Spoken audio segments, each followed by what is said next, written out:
Hello সবাইকে। তো আমরা এখন চলে এসেছি, এটা কোথায় বললো জায়গাটা?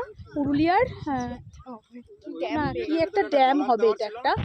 আর দেখো এটার সাইড মানে টোটাল ভিউটা তোমাদের একটু দেখায়, কি অসাধারণ। আর এখানে কিন্তু প্রচণ্ড ঠান্ডা, তোমাদের দেখায় চলো।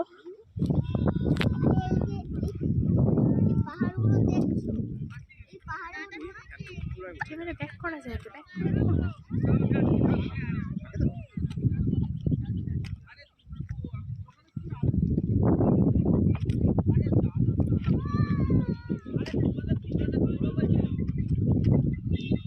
দেখো আমরা সবাই একসাথে আসছি, পিছনে আরো সবাই আছে, এই যে আমরা সবাই হাঁটছি। আর প্রচন্ড ঠান্ডা এখানটায়, খুব ঠান্ডা, খুব দেখতে পাচ্ছ আমরা, প্রচন্ড হাত ফাতগুলো ঠান্ডা হয়ে গেছে। আর এখানে এত সুন্দর একটা নদী রয়েছে।